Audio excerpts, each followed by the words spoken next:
So hello sir, how are you? तो sir अपने लोग स्टार्ट किए थे टैक्सेशंस पे। तो टैक्सेशंस पे हमारा जीएसटी का जो चैप्टर था वो पूरा कंप्लीट हो गया है। कॉन्ग्रेचुलेशंस, आप लोग का 30 मार्क्स का सिलेबस कंप्लीट हो गया है। Now we are going to start a new chapter, that is custom law. तो जैसा कि हमारा सिलेबस है, तो चलिए अपने लोग स्लाइड्स पे चलते हैं जल्दी से। यस, तो हमारा स्लाइड ये रहा। यस, तो सर आज अपने लोग स्टार्ट करने वाले हैं सर कस्टम लॉ।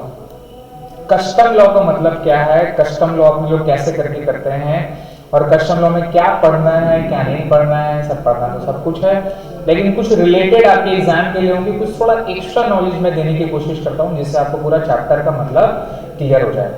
तो सबसे पहली बात सर कस्टम लॉ पे आते हैं सर। सबसे पहले आपका सिलेबस पे चलते हैं। हमारा जो सिलेबस था कस्टम लॉ का, वो कस्टम लॉ में आपको बेसिकली पढ़ना क्या है, अगर आप चेक करोगे तो कस्टम लॉ में हमें जो पढ़ना है वो पढ़ना है this. Now this is the custom law, ये आपका सिलेबस है। तो सबसे पहले introduction to custom duty, custom duty किसको बोलते हैं उसके बारे में जानते हैं। फिर टैक्सेबल इवेंट, टैक्सेबल इवेंट मतलब कस्टम ड्यूटी कब पे करना होगा। डिटर्मिनेशन ऑफ ड्यूटी, अपने लोग ड्यूटी को कंप्यूट करेंगे। देयर आर डिफरेंट डेफिनेशन जो कि इंपॉर्टेंट है एग्जाम में आपका। 5 मार्क्स का ये चैप्टर से डेफिनेशन से आता है शॉर्ट के लिए, और 5 मार्क्स ये टाइप ऑफ ड्यूटी अदर्स इस तरह से मिला के देता है। और ये जो वैल्यूएशन के चैप्टर है यहाँ पर अपने लोग सीखेंगे कि टोटल कस्टम ड्यूटी का हमारा टोटल अमाउंट पेबल कितना आएगा, कस्टम ड्यूटी हमें कितना देना है नहीं देना है, राइट। तो सबसे पहले कस्टम ड्यूटी के बारे में अपने लोग समझते हैं कि सर कस्टम ड्यूटी है क्या। तो मैं अगर आपको आज के टाइम पे बात करूं, इंडिया में मेजर दो तरह का इंडिया में अगर आप देखेंगे तो मेजर 2 तरह का टैक्सेशन इनडायरेक्ट टैक्सेशन पे है।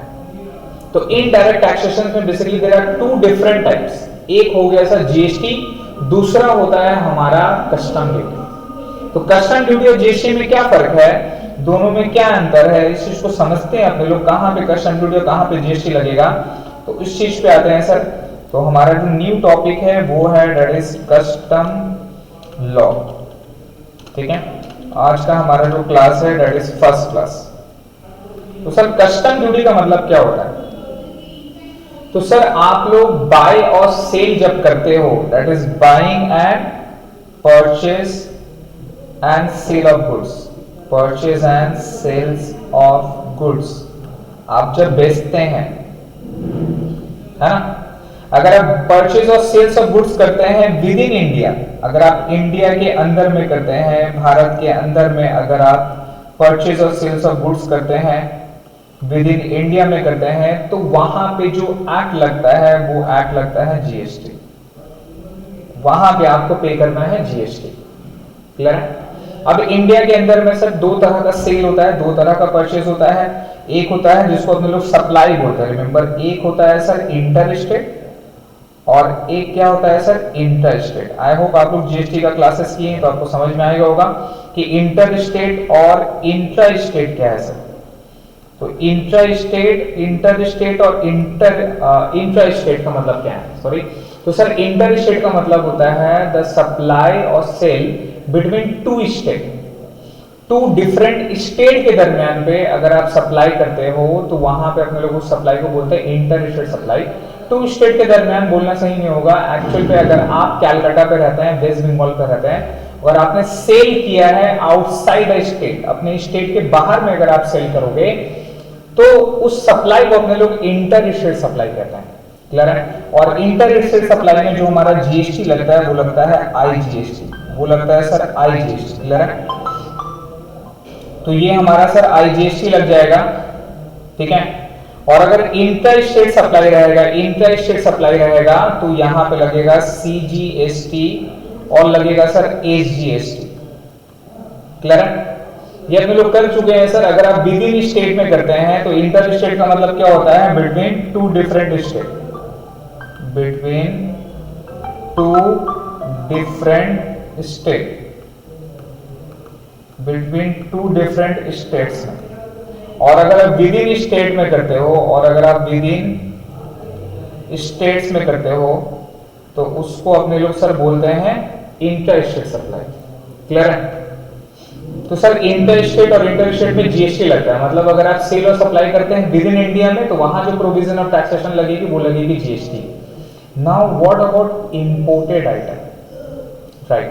तो अगर गुड्स आउटसाइड इंडिया से बाई करते हैं और सेल करते हैं, आउटसाइड इंडिया से अगर आप गुड्स को बाई करते हैं तो अपने लोग उसको क्या बोलते हैं सर, इंपोर्ट बोलते हैं। क्या बोलते हैं, इंपोर्ट, ठीक है, इंपोर्ट बोलते हैं अपने लोग उसको। और अगर उसको सेल करते हैं अपने लोग, मतलब इंडिया से सामान बनाकर बाहर देश में अपने लोग बेचते हैं, सेल करते हैं, तो उसको बोला जाता है एक्सपोर्ट। क्लियर है? नाउ एक्सपोर्ट और इंपोर्ट में जो टैक्सेशन लगती है वो हमारा जीएसटी में लग के चार्ज होता है सर, यहाँ पे कस्टम ड्यूटी। क्या लगता है सर, कस्टम ड्यूटी। क्लियर है? तो यहां पे जो प्रोविजन इंपोर्ट और एक्सपोर्ट के लिए बनाया गया है वहां पे जीएसटी नहीं लगे, वहां पे कस्टम ड्यूटी लगेगा। और ये कस्टम ड्यूटी मतलब ये डिफाइंड होता है सर कस्टम एक्ट में। कहां पे बताइए, कस्टम एक्ट में ये वाली डिफाइंड होता है। क्लियर हो गया? नाउ कस्टम ड्यूटी और कस्टम एक्ट के अंदर में ये कलेक्ट कौन करता है, ये कलेक्ट करता है कस्टम ऑफिसर। तो कस्टम ऑफिसर रहते हैं सर, उनका काम है कि कस्टम ड्यूटी लगाना और लगा के सरकार के खजाने में कस्टम ड्यूटी का अमाउंट को डिपॉजिट करवाना। क्लियर है? तो सर आप चीज को समझो कि अगर आप गुड्स का, अच्छा सर्विसेज पे है ना, सर्विसेज पे ये तो मैंने आपको बताया sale, purchase and sales of goods. अगर purchase and sales of supply, आप बोल सकते हो सप्लाई ऑफ सर्विसेज रहा आउटसाइड इंडिया में, या आपने सर्विसेज आउटसाइड इंडिया से खरीदी है, या तो सर्विसेज आउटसाइड इंडिया में आपने बेची है, सेल की है, सर्विसेज दी है या सर्विसेज ली है, तो वहां पे जीएसटी लगता है। यस, इंपोर्ट ऑफ सर्विसेज और एक्सपोर्ट ऑफ सर्विसेज में जो टैग, एक्सपोर्ट ऑफ सर्विसेज में एक्सपोर्ट अगर आप करते हैं तो जीएसटी लगता है, लेकिन वो रिवर्स हो जाता है। तो वहां पे जो प्रोविजन है सर, सर्विसेज का जो प्रोविजन है वहां पे जीएसटी लगता है अगर आपने इंपोर्ट और एक्सपोर्ट दोनों किया तो। मतलब अगर आप यहाँ पे हैं, आपका कोई सर्विसिंग है, आप डिजिटल मार्केटिंग सप्लायर हो, अगर आप यूएस की किसी कंपनी को सर्विस देते हैं तो वहां पे जो प्रोविजन लगेगा वो लगेगा जीएसटी। लेकिन एक्सपोर्ट में हमारा बेनिफिट रहता है, जैसे आपने पढ़ा है जीएसटी के चैप्टर में, अगर आप एक्सपोर्ट करते हैं तो वो जीएसटी का पैसा रिवर्स हो जाता है। लेकिन वही सेम अगर आप इंपोर्ट करते हैं, अगर आप इंपोर्ट करते हैं तो आपको जीएसटी देना पड़ेगा सर्विसेज के केस में। लेकिन गुड्स का केस में जीएसटी क्यों नहीं लगता है, या जब आप इंपोर्ट ऑफ सर्विसेज करते हैं तो वहां पे कस्टम ड्यूटी क्यों नहीं लगता है? रीजन क्या है सर? रीजन ये है कि सर्विसेज जो है वो फिजिकल मोड नहीं है। सर्विसेज जो है वो मेरा फिजिकल मोड में नहीं होता है, दैट इज ऑनलाइन में होता है ज्यादा सर्विसेज वगैरह। आप यहाँ पे बैठे हो, यूएस में सर्विस दे रहे हैं, तो आप कैसे दोगे? आपको तो जाना पड़ेगा ना वहां पर जाओगे तो टैक्सेबिलिटी है ही नहीं है, दोनों नॉन टैक्सेबल टेरिटरी पे। लेकिन यहाँ पे बैठ के अगर आप सर्विस दे रहे हैं तो कौन सा ऑफिसर आपके बीच में दीवार बन के खड़ा रहेगा? कौन आएगा भैया कस्टम ड्यूटी दो, पैसे दो? पॉसिबल नहीं है ट्रैक करना। तो यहाँ पे जीएसटी अप्लाई होता है इस वजह से। लेकिन अगर गुड्स रहा, क्या रहा? गुड्स, अगर आप परचेस कर रहे हैं गुड्स, तो जब आप इंपोर्ट करोगे सामान बाहर से तो देयर बी अ बैरियर, एक बैरियर होता है। तो यहां पर बेसिकली जो हमारा कस्टम ड्यूटी है वो रिलेटेड टू इंपोर्ट का रिलेटेड ज्यादा है, ठीक है। एक्सपोर्ट का यहाँ पे जाकर क्वेश्चंस वगैरह नहीं, जबकि होना चाहिए।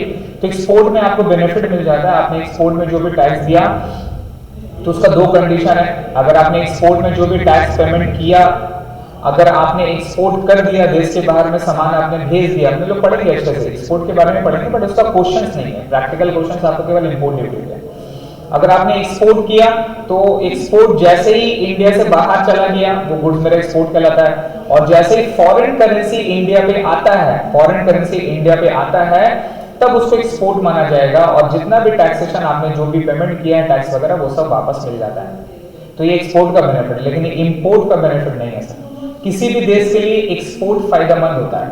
इकोनॉमिक्स पढ़े आप लोग, मेरे से ज्यादा नॉलेज है। एक्सपोर्ट करने से फॉरेन करेंसी रिजर्व आता है, बढ़ता है, रिजर्व बढ़ता है तो रुपया का वैल्यू बढ़ता है, डॉलर का वैल्यू डाउन होता है। जिस कंट्री से करेंगे उसका प्राइस डाउन होता है, हमारा प्राइस अप होता है। तो चाइना इसीलिए सबसे ज्यादा पावरफुल नेशन क्यों कहा जाता है? बिकॉज वो largest exporter of the IT related goods के बारे में, राइट। तो वो एक्सपोर्टर जितना ज्यादा रहेगा तो उस कंट्री का प्राइस उतना ज्यादा अप होगा और वो कंट्री ज्यादा डोमिनेट कर पाएगी अदर्स कंट्री के ऊपर में। तो सेम सिचुएशन हमारा यहाँ पर भी, इसलिए इंपोर्टेड के ऊपर में टैक्सेशन ज्यादा होता है, गवर्नमेंट इंपोर्ट आइटम के ऊपर में टैक्स लगाता है। नाउ जब आप इंपोर्ट करते हैं तो वहां पर समझिएगा इंपोर्ट आप कहां से कर सकते हैं। अगर आप इंपोर्ट करेंगे, आप अगर इंपोर्टेड ऑफ गुड्स, सपोज आपने गाड़ी खरीदा, इंपोर्टेड आपने कार खरीदा, ये कार क्या है, गुड्स है। गुड्स का डेफिनेशन पढ़े हैं अपने लोग, और गुड्स का definition as per custom act भी अपने लोग पढ़ेंगे, जहां पर होता है मूवेबल कार्स वगैरह हो गया, एनी मूवेबल प्रॉपर्टी है जिसका वैल्यू डिक्रीज होता है अदर देन कैपिटलाइज नेचर वगैरह, तो उसको अपने लोग गुड्स बोलते हैं। तो गुड्स में हमारा कार भी है, क्लियर है ना। कार अगर आपने इंपोर्ट किया है तो जैसे आप इंपोर्ट करेंगे इसको आप कहां से इंपोर्ट कर सकते हैं, कैसे लाएंगे, हमारे देश में कैसे लाएंगे। आपने बाहर से कोई, सर मान लीजिए आपने बाहर से फेरारी एक कार खरीदी, इंडिया में तो नहीं बनती है सर, बाहर में बनती है, तो बाहर से आपने इंडिया में मंगाई है, दैट्स कॉल्ड इंपोर्टेड कार। एक वर्ड सुनते हैं ना, सब शो ऑफ करते हैं, इंपोर्टेड आइटम। कौन सा आइटम, इंपोर्टेड आइटम, है ना। पूछते हैं भाई ये कहां से लिया, अरे यहां से नहीं है, कहां से लिया सर, इंपोर्टेड आइटम है। कहां से इंपोर्टेड है, अरे दुबई से लाए हैं, यूएस से लाए हैं, यहां से लाए हैं। तो मतलब क्या है, वो बाहर की चीजें, है ना। तो एक देसी होता है और एक विदेशी होता है। हाँ, मैं वो सब चीजों की बात नहीं कर रहा हूँ, देसी विदेशी, सॉरी, देसी गुड्स होता है और एक विदेशी गुड्स होता है। तो विदेशी मतलब जो आप बाहर से खरीद रहे हैं, तो बाहर से खरीदेंगे तो कहां से लाएंगे, गुड्स को लाएंगे तो यहाँ पे यूज करने के लिए, तो वो बाया कहां से आएगा, बाया, वो बाया आएगा या तो फिर सी से आएगा, या तो फिर एयर से आएगा, या तो फिर रोड से आएगा, है ना। अगर आप सी से लाएंगे तो किससे लाएंगे, या तो आप शिप से लाएंगे, शिप्स, अपने लोग शिप्स नहीं बोल के ना वेसल बोलते हैं, क्या बोलते हैं, वेसल, क्योंकि दैट इज ह्यूज। वेसल मतलब काफी बड़ा रहता है, इसको कार्गो अपने लोग शिप बोलते हैं। तो कार्गो शिप का अच्छा नाम है वेसल्स। सीप वगैरह में बेसिकली जो ह्यूमन वगैरह रहते हैं ना, वो लोग जाते हैं लग्जरी वगैरह करने के लिए, याच थोड़ा छोटा ऐसा होता है, तो देखते होंगे जितने भी प्राइवेट वगैरह हैं, जो भी पैसे वाले लोग हैं वो याच खरीदते हैं, और जो बहुत बड़े पैसे वाले हैं, बहुत ज्यादा है उनके पास में पैसा, तो क्या करते हैं सर, शिप खरीदते हैं। तो शिप में यहाँ पर ह्यूमन अपना इंटरटेनमेंट पर्पस के लिए जाता है, उसको शिप बोला जाता है। लेकिन जिसमें कार्गो सामान आता है, कार्गो देखे आपने, बड़ी बड़ी एक आपका ट्रक की तरह रहती है ना, बड़ी बड़ी वहां पर पूरा आपका क्रेन की तरह वहां पर रहती है, दैट्स कॉल्ड कार्गो, उसमें सामान आता है। तो वो जो सामान डिलीवर करने के लिए चाहिए वो शिप में नहीं जाता, वो जाता है वेसल्स पे। तो अपने लोग यहाँ पर वेसल्स पे थ्रू सामान मंगाएंगे, या तो एयर हो गया, एयर हो गया तो एयरक्राफ्ट के थ्रू लाएंगे, है ना। और अगर रोड अगर हो गया तो सर ट्रक के थ्रू लाएंगे, किसके थ्रू लाएंगे, ट्रक के थ्रू लाएंगे, जो आपका हेवी ट्रक होता है, सुने ना 36 चक्का वाली गाड़ी होती है, 28 चक्का 20 चक्का वाली गाड़ी होती है, एकदम लार्ज ट्रक रहती है, उससे आप गुड्स मंगाओगे, इंपोर्ट करोगे। तो ये तीन तरह से अगर आप इंपोर्ट करते हो ना, तो यहाँ पर बैरियर्स, क्या है सर, बैरियर्स। अगर आप ट्रक के थ्रू पे लाओगे तो यहाँ पर बॉर्डर है ना। एयरक्राफ्ट में अगर आप लैंड करोगे, एयरक्राफ्ट में लाओगे तो कहां पे लाओगे, अपने घर के नीचे में नहीं, ऑब्वियसली आप एयरपोर्ट पे लाओगे, है ना। और अगर वेसल्स के थ्रू पे लाओगे, वेसल्स के थ्रू पे लाओगे तो आप कहां पे लाओगे, पोर्ट पे लाएंगे, पोर्ट, शी पोर्ट नहीं बोलते उसको, पोर्ट बोलते हैं, यहां पर आप लाओगे, क्लियर है। तो यहां पर आपने जैसे ही अपना गुड्स को लाया, जैसे ही आपने गुड्स को लाया, तो यहां पर खड़ा रहेगा, यहां पे खड़ा रहेगा हमारा कस्टम ऑफिसर। कौन खड़ा रहेगा, कस्टम ऑफिसर। इसका काम यही है कि जो भी गुड्स इंपोर्टेड आइटम है, जो भी गुड्स बाहर से खरीदा गया है, उसके ऊपर में कस्टम ड्यूटी कलेक्ट करेंगे, है ना। कस्टम ड्यूटी कलेक्ट करेगा, तो वो कलेक्ट करने के लिए क्यों जरूरत है, क्या जरूरत है कस्टम ड्यूटी कलेक्ट करने का, क्यों भाई साहब बाहर से खरीदे आप, क्यों देंगे टैक्स, राइट। तो रीजन मैं आपको बताता हूँ कि कस्टम ड्यूटी क्यों कलेक्ट करना है ना। वो रीजन आप लोग समझेंगे। तो आप कहीं से मंगाइएगा विदाउट कस्टम क्लियरेंस, अगर आप गुड्स को इंडिया में मंगाते हैं तो उसको स्मगलिंग बोलते हैं, क्या बोलते हैं सर, स्मगलिंग बोलते हैं। अगर आप इंपोर्ट ड्यूटी किसी गुड्स का नहीं दिए हैं और उस गुड्स को इंडिया में अगर आप मंगाए हैं और ड्यूटी वगैरह उसका नहीं है, क्लियरेंस उसके पास नहीं है आपके पास में, तो उसको स्मगलिंग बोलता है। और smuggling is an criminal offence. ये सर एक मेरा क्रिमिनल ऑफेंस है, क्लियर है, इसके लिए आप जेल जाएंगे। जिस तरह से मूवीज वगैरह में अपने लोग देखते हैं ना सर, स्मगलिंग करने के लिए लोग पोर्ट के अलावा में सी साइड वगैरह, है ना, बहुत अधिक सी का लैंड स्पेस तो बहुत सारा है, कहीं पर भी डाल दिया, डाल के लेके चले आए, उसको स्मगलिंग बोलते हैं। क्लियर है? तो अगर आपको गुड्स खरीदे हैं तो मेक श्योर कि आप उसका कस्टम से क्लियरेंस करवा लो। क्लियर है? और अगर आप कस्टम से क्लियर नहीं करा पाएंगे, अगर कस्टम ड्यूटी नहीं देंगे तो वो गुड्स वहीं पे पड़ा रहेगा जब तक आप पैसा नहीं देते हैं, और वो गुड्स फिलहाल फिर बाद में ऑक्शन हो जाता है, ऑक्शन में फिर आपका चला जाता है टाइम लिमिट के बाद में। तो हमें कस्टम ड्यूटी देना है सर, क्यों लिया जाता है, क्यों दिया जाता है सर? कस्टम ड्यूटी लाने का वजह क्या था, क्या रीजन था कस्टम ड्यूटी लाने का, मतलब क्या था, क्यों ऐसा किया गया है? ये कस्टम ड्यूटी लाने का मेन रीजन था सर टू प्रोटेक्ट आवरसेल्फ। हमारे देश पे जितने भी मैन्युफैक्चरर है उसको बचाने के लिए, उसको कंट्रोल करने के लिए, उसको प्रोटेक्ट करने के लिए कस्टम ड्यूटी लाएगा। नहीं समझ में आ रहा, मैं आपको रीजन बताता हूँ क्या रीजन है। सपोज मान लीजिए कि मेरा ए है, ए मेरा इंडियन मैन्युफैक्चरर है, ए मेरा इंडियन मैन्युफैक्चरर है, और ये मेरा गुड्स को मैन्युफैक्चरिंग किया है, एक मेरा टॉय बनाया, एक टॉय मैन्युफैक्चरिंग बनाया जिसका प्राइस वगैरह सब लेकर, खर्चा वगैरह, प्रॉफिट वगैरह सब कुछ लेकर इसका प्राइस 150 रुपया है। कितना रुपया? 150 रुपया। क्लियर है? नाउ सेम टॉय इंपोर्टेड आ रहा है, सेम टॉय इंपोर्टेड आ रहा है बाहर से, चाइना से। चाइना से यही मेरा सेम गुड्स इंपोर्टेड आ रहा है, ऑलमोस्ट सेम क्वालिटी, समझ रहे हैं? सेम क्वालिटी का ऑलमोस्ट है, a little bit deteriorate quality का है। चाइना का माल अपने लोगों को पता है, चाइना का मतलब क्या होता है? चाइना का सामान चलेगा तो चांद तक, नहीं तो रात तक, यही सामान। तो चाइना का सर जो भी आप गुड्स खरीदते हैं उसका ही फिलॉसफी है सर, चला तो एकदम क्या बात है, पूरा पैसा वसूल, जहां नहीं चला तो खत्म, और कोई गारंटी भी नहीं मिलता। वारंटी मिलता है चाइनीज प्रोडक्ट पे? नहीं मिलता है। तो अगर सेम क्वालिटी अगर आपको मिल गया है और उसका प्राइस मान लीजिए यहाँ पर 110 रुपया, कितना रुपया? 110 रुपया, तो हमको आराम से बताइए आप मार्केट में कौन सा प्रोडक्ट को लेंगे? अपना दिल में हाथ रख के सोचिए, कौन सा प्रोडक्ट को आप लेंगे? आप क्या 150 रुपए वाला लेंगे? आप कभी भी चेक करते हो कोई भी गुड्स को कि वो मैन्युफैक्चरिंग कहां से किया है, मैन्युफैक्चरिंग इन चाइना या फिर मैन्युफैक्चरिंग इन इंडिया है? नहीं चेक करते हैं हम लोग, है ना? वहां पर भारतीय नागरिक का जो पेट्रियोटिज्म है वहां नहीं दिखाते हैं पैसे के बाद में। क्यों? क्योंकि भाई आपको सामान तो सस्ता मिल रहा है, आप 150 रुपए वहां पे पैसे दोगे, वहां पे सामान आपको 110 रुपए में मिल जा रहा है, तो आप 150 रुपए क्यों दोगे? रीजन नहीं बनता है ना? आप वहां पे पेट्रोटिक फीलिंग वहां नहीं लाते हैं क्योंकि वहां पे पैसे देने की बात है ना, वहां नहीं लाएंगे। कितने लोग ऐसे हैं जो कि पीछे में चेक करते हैं कि वो मेड इन इंडिया है, फिर मेड इन चाइना है, यूएस वगैरह लिखा, कहाँ लिखा है ना? अगर मेड इन, कुछ कुछ लोग ऐसे भी जो कि मेड इन इंडिया रहता तो नहीं लेता है, मेड इन यूएसए अगर लिखा रहा तो ले लेंगे, भले उसका प्राइस ज्यादा है। तो ब्रांड क्वालिटी इमेज भी है ना? अब यहाँ पर इंडियन में कुछ आपका सामान बना तो वो नहीं लेना, वो उनको इंपोर्टेड चाहिए। क्यों भाई साहब पहन के निकलेंगे, बोलेंगे कि अरे इंपोर्टेड खरीदा मैंने, है ना? तो इंडिया में लोग जितना है सब ज्यादातर इंपोर्टेड आइटम की ही मतलब गुण गाते हैं, और हमारे जो देश के मैन्युफैक्चरर जो मैन्युफैक्चरिंग करते हैं वो नहीं करते हैं। एग्जाम्पल के तौर पर सर माइक्रोमैक्स इंडियन ब्रांड थी, आज कहाँ है? खत्म। अपने लोग सैमसंग, एमआई, और एमआई का फोन ऐसा छाया कि जितना भी माइक्रोमैक्स और ये आपका कावा वगैरह जो भी ब्रांड थे वो सब का सब डिमोलिश हो गया, और अपने लोग एमआई कर रहे हैं। तो हमें चाइनीज प्रोडक्ट का आदत है और उस चाइनीज प्रोडक्ट का फोन यूज कर रहे हैं, लेकिन चाइनीज को गाली देते हैं, चाइना को बुरा भला करते हैं, है ना? और जो इंडियन मैन्युफैक्चरर है, इंडियन ब्रांड मार्केट से आउट हो जा रहा है, उसको सपोर्ट नहीं करते हैं क्योंकि वहां पैसा देने की बात है।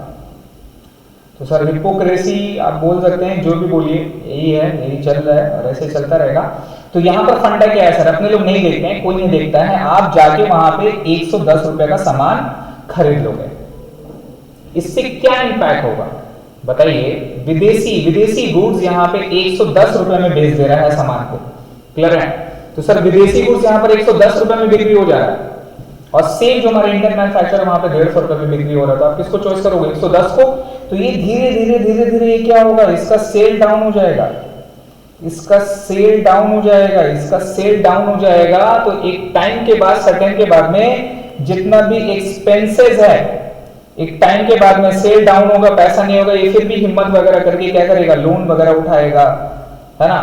पार्टी वगैरह से थोड़ा बहुत कैपिटल कंट्रीब्यूट करेगा, सप्लायर से थोड़ा सा टाइम मांगेगा, इस तरह से कैश फ्लो मेंटेन करने की कोशिश करेगा, इवेंचुअली फिर भी इसका सेल डाउन हो रहा है, फिर भी सेल डाउन हो रहा है बिकॉज ये चाइनीज प्रोडक्ट के साथ में कंपेयर नहीं कर पा रहा। अगर कंपेयर नहीं कर पाएगा तो फिर होगा क्या, खर्चा,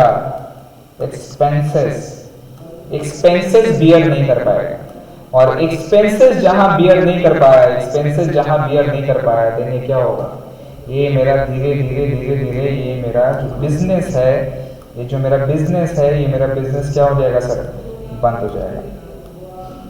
ये मेरा बिजनेस, ये जो मेरा ए है, ये जो मेरा ए है, ये मर जाएगा। ये अपना मैन्युफैक्चरिंग सेटअप क्या कर देगा सर, बंद कर देगा। क्यों बंद करेगा, हर एक का एक रीजन होता है सर, कब तक चलाएंगे लॉस में, घर से पैसा कब तक देंगे, सेल नहीं होगा, इनकम नहीं होगा, तो अपने लोग बिजनेस क्या करेंगे, इससे एम्प्लॉयमेंट जनरेशन खत्म हो जाएगी, जो एम्प्लॉय लोग हैं उन लोग को हटाना पड़ेगा, बिजनेस बंद करना पड़ेगा, सब कुछ चल जाएगा। तो धीरे धीरे करके हमारा जो इंडियन मैन्युफैक्चरर है ये धीरे धीरे करके डिक्रीज हो जाएगा। ये डिक्रीज होते इससे क्या फायदा होगा, इससे ये फायदा होगा कि इसका जो मार्केट है, वो एक्सपैंड हो जाएगा, और धीरे धीरे इतना मार्केट एक्सपैंड हो जाएगा कि इसका मोनोपोली हो जाएगा। नाउ मोनोपोली आप लोग पढ़े हैं इकोनॉमिक्स में, अगर मोनोपोली मार्केट हो गया तो आप हमें खुद से बताइए, is it good for the society, is it good for the nation, कि अगर कोई एक ही बिजनेसमैन है और एक ही प्रोडक्ट आप उसको यूज कर रहे हैं और मार्केट में उसका कोई कंपटीटर नहीं है, तो क्या कर सकता है, हाँ, वो जो दाम में अगर वो बेचेगा आपको उसी प्राइस में खरीदना होगा। यही चाइनीज प्रोडक्ट ने किया। चाइनीज प्रोडक्ट में रेट को इतना सस्ता कर दिया कि जितने भी इंडियन मैन्युफैक्चरर हैं वो सब इंडियन मैन्युफैक्चरर बाहर हो गए। इंडियन मैन्युफैक्चरर कंपीट नहीं कर पाए। कंपीट नहीं करने की वजह से आपको पता है इलेक्ट्रॉनिक्स में, खासतौर से मेडिसिन में जो आप लोग कालपोल टैबलेट खाते हैं, आप लोग पैरासीटामोल टैबलेट खाते हैं, ये एक्चुअल में कहां से बन के आया, ये made by the Chinese firm, सब चाइना प्रोडक्ट। इसके अलावा जितना भी टॉय इंडस्ट्री है आज के टाइम में सर, टॉयज वगैरह जितना है सब चाइनीज। इंडियन मैन्युफैक्चर हार्डली है जो कि टॉय इंडस्ट्री में है, सब चाइनीज प्रोडक्ट, सब इंपोर्टेड आइटम आती है ना। और द मोस्ट इंपॉर्टेंट इलेक्ट्रॉनिक्स, आप देख सकते हो इलेक्ट्रॉनिक्स का छोटा सा कोई भी प्रोडक्ट, जैसे ये मेरा पेन है, ये भी कहां का है, ये भी चाइनीज का है, ये माउस, ये सब कहां से बन गया है, सब चाइना से बनकर आ रहा है। तो इलेक्ट्रॉनिक्स पूरा का पूरा डोमिनेट कर लिया है चाइनीज प्रोडक्ट। और जो भी लोग यहाँ पर अगर डील करते हैं या जिनके पेरेंट्स वगैरह का बिजनेस इलेक्ट्रॉनिक्स का, तो आप उनसे पूछना कि आज से 4 साल पहले 5 साल पहले जो लैपटॉप की दाम थी और आज के टाइम में उसका प्राइस क्या है। मैं आपको डैम श्योर वो उनका रिप्लाई बताता हूं कि वो यही बोलेंगे कि प्राइस बढ़ गया, जबकि डे बाय डे जो लैपटॉप है उसका प्राइस डाउन होना चाहिए, लेकिन उसका प्राइस अप हो रहा है। कॉन्फ़िगरेशन वगैरह है सेम, मैं आपको कॉन्फ़िगरेशन बता रहा हूं, चलो मैं आपको कॉन्फ़िगरेशन बता रहा हूं। Core i3 processor, 4 GB RAM, ठीक है, 500 GB हार्ड डिस्क का 4 साल पहले का रेट और अभी का रेट बता देना, या वो भी चलो हटाओ, जो मॉनिटर रहता है कंप्यूटर का, जो मॉनिटर होता है, मॉनिटर का 4 साल पहले का रेट और अभी का रेट बता दो, सेम क्वालिटी का और सेम ब्रांड का इवेंचुअली, चलो आप कर लो कंपेयर। पहले से प्राइस बढ़ गया सर, तो प्राइस क्यों बढ़ाता है, तो यहां पर मैं आपको बताता हूं कि यहां लॉजिक क्या है सर, प्राइस को कम में बेचो, कम में बेच के मार्केट को डिस्टर्ब कर दो, मार्केट को डिमोलिश कर दो, जो इंडियन मैन्युफैक्चरर उनको एंड कर दो। अब उसके बाद में आपका मोनोपोली मार्केट होगा, फिर धीरे धीरे करके प्राइस को ऐसा बढ़ाएंगे कि पता भी नहीं चलेगा और प्राइस मेरा बढ़ भी जाएगा। और चाइनीज प्रोडक्ट जब अपने लोग पूरा फुल्ली रिलायबल हैं दोस्त प्रोडक्ट्स इलेक्ट्रॉनिक्स के लिए, तो अगर सपोज अगर कुछ प्रॉब्लम हो जाता है दो देश के दरमियान में, तो हमारा क्या होगा, अपने तो डिपेंडेंट होगा ना वो सारा प्रोडक्ट के लिए। अगर वो बंद हो गया तो अपने लोग क्या कर पाएंगे, अपने लोग कुछ नहीं कर पाएंगे सर, अपने लोग डिपेंड है वो सारे प्रोडक्ट में, सारे गैजेट के ऊपर में, विदाउट ये अपने लोग कुछ कर नहीं पाएंगे। तो ये रीजन होता है, राइट। और मैं आपको बता रहा हूं कि यहाँ पे इंपोर्ट ड्यूटी का क्या फर्क है। ऐसा नहीं कि चाइना का सामान में 110 रुपए में बिक्री कर रही है, ऐसा नहीं है, 110 रुपए में बेच रहा है। तो यहाँ पे गवर्नमेंट का काम है to protect the domestic industry. Now अब ये सिचुएशन कैसे होता है कि नाउ जैसे ही अब अगर चाइनीज प्रोडक्ट 110 रुपए में आएगा तो यहाँ पे गवर्नमेंट आ जाएगा, यहाँ पे गवर्नमेंट आके चेक करेगा, यहाँ पे गवर्नमेंट आ जाएगा सर, और गवर्नमेंट यहाँ पर आके चेक करेगा। एक मिनट,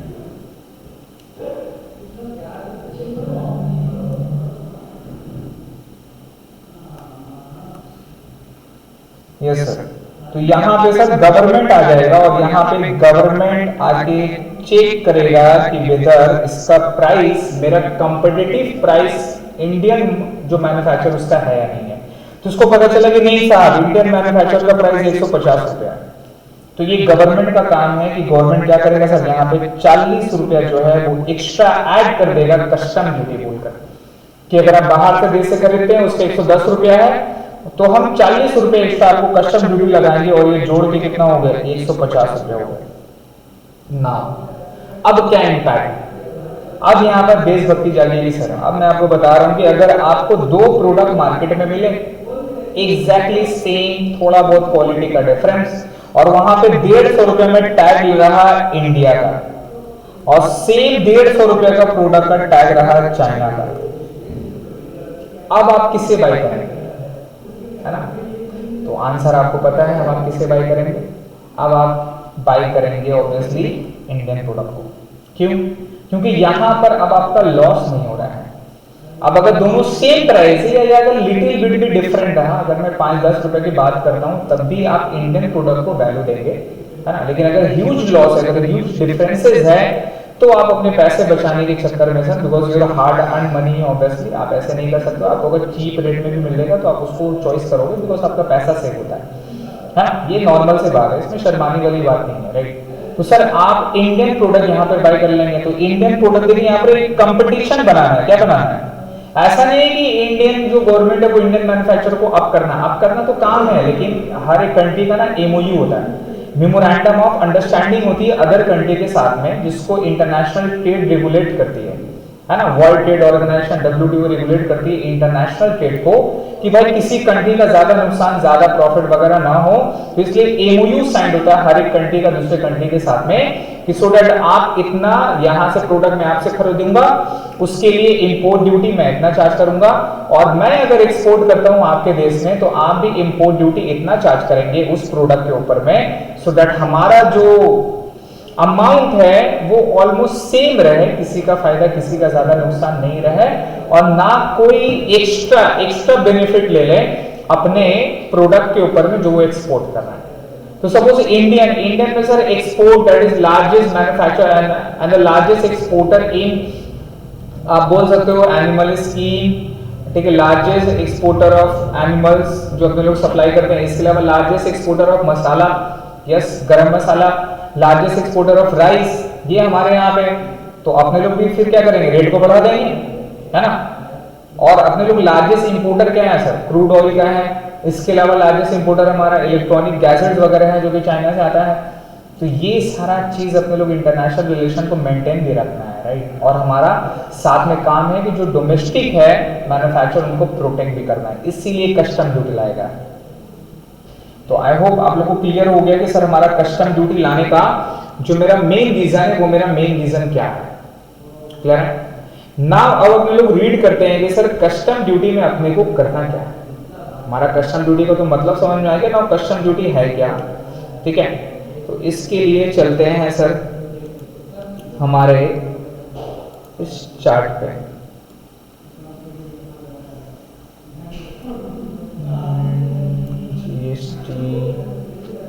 जीएसटी बहुत बड़ा चैप्टर था सर, ह्यूज चैप्टर।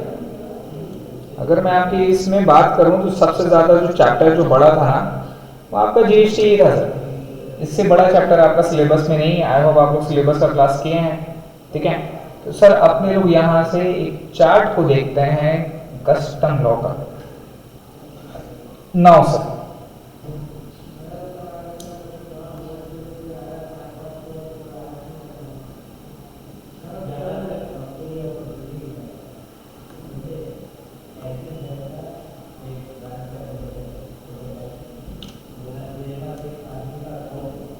तो सर हमारा जो कस्टम ड्यूटी है अपने लोग रीड करेंगे उससे, लेकिन ये चार्ट है इसको थोड़ा सा समझना है आपने को, ठीक है, इसको थोड़ा सा जानना है कि क्या मतलब होता है नहीं होता है।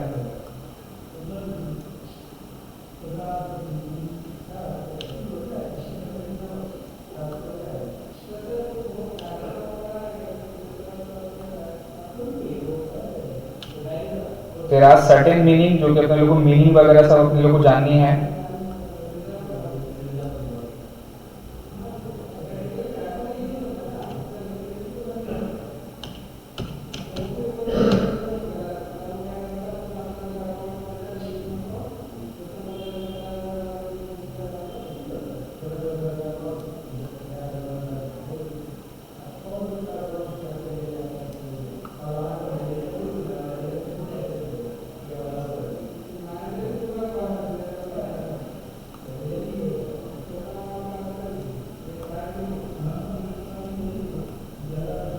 देखिए सर, तो सबसे पहले सर चार्ट 1 पे अपने लोग समझते हैं, ये चार्ट को अच्छे से देखते हैं और समझने की कोशिश करते हैं कि चार्ट में है क्या।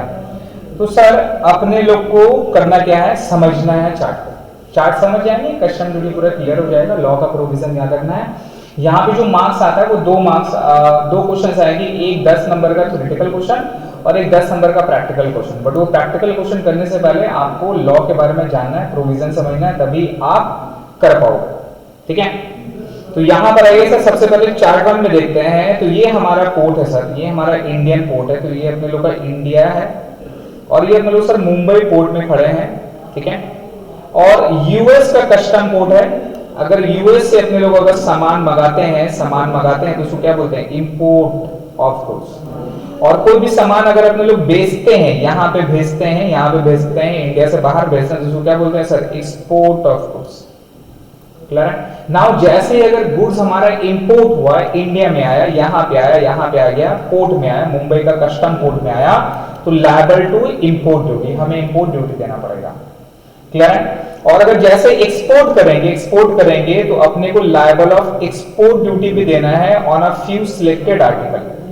कुछ आइटम के ऊपर में एक्सपोर्ट ड्यूटी लगता है, अदरवाइज एक्सपोर्ट ड्यूटी नहीं लगता है सर। बेनिफिट है कंट्री का, तो आपको फायदा दिया जाता है, टैक्स का बेनिफिट आपको मिलता है। नाउ तो कस्टम ड्यूटी का मतलब क्या है, कस्टम ड्यूटी का मतलब इंपोर्ट ड्यूटी भी और एक्सपोर्ट ड्यूटी भी है सर, दोनों है, इंपोर्ट भी और एक्सपोर्ट ड्यूटी भी है। नाउ क्यों चार्ज करते हैं, अच्छा किसके ऊपर चार्ज है सर, लीदर आर्टिकल्स, ठीक है, animal skin, steel product, iron ores etcetera. Charge क्यों करते हैं अपने लोग, बेसिक कस्टम ड्यूटी और various kinds of additional duty, तो बीसीडी अपने लोग बोलते हैं। बेसिक कस्टम ड्यूटी सबसे पहले चार्ज होता है, इसका रेट 10% है। ये डिपेंड करता है, ये वेरी करता है, 10%, 12%, 15%, ये डिपेंड करता है कि कब खरीदे नहीं खरीदे, तो वो भी अपने को देखना है, राइट। तो सर बीसीडी हमारा पॉइंट है, बीसीडी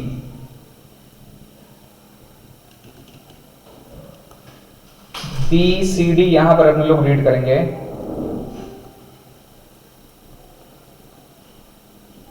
पंद्रह मिनट वेट करोगे। BCD sir basic custom duty है। तो बेसिक कस्टम ड्यूटी किसको बोलते हैं अपने लोग, जो सबसे पहले बेस कस्टम ड्यूटी अपने को वो देखना है यहां पर। इसके अलावा various kinds of other duties भी है।